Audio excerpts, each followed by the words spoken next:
Hello guys, আসসালামু আলাইকুম। Welcome to my new সাধারণ ব্লগ।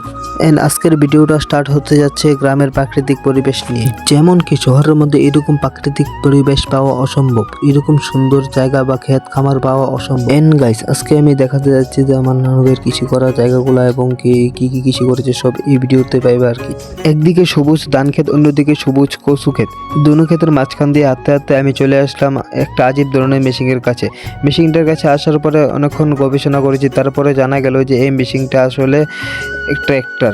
মেশিনটার পিছনে অনেকক্ষণ গবেষণা করার পর এদিকে আসলাম, এসে দেখি ক্ষেতের থেকে কিছু আলু উড়াই সেটা সাইড করে রেখে রাখছে।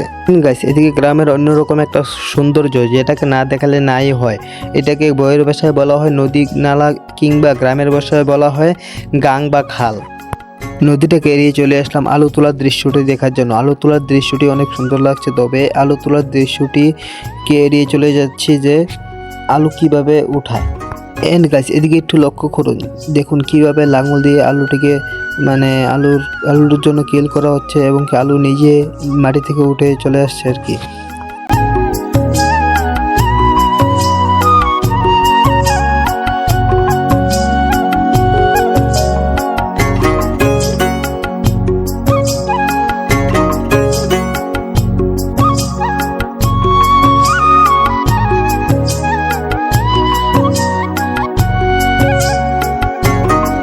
তারপরে গাইস, ওইদিকে ক্ষেতের কাজ শেষ করে শুধু চলে যাচ্ছি বাড়ির দিকে যাওয়ার সময় এই রাস্তাটা অনেক সুন্দর এবং কি অনেক ভালো লাগে আমারও।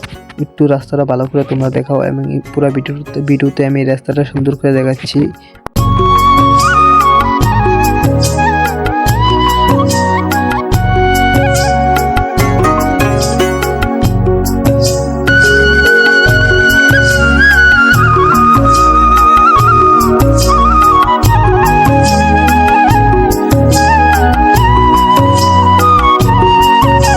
আজকের ভিডিও এখানেই সমাপ্ত হচ্ছে। সবাই ভালো থাকবেন, সুস্থ থাকবেন। আসসালামু আলাইকুম, বাই বাই।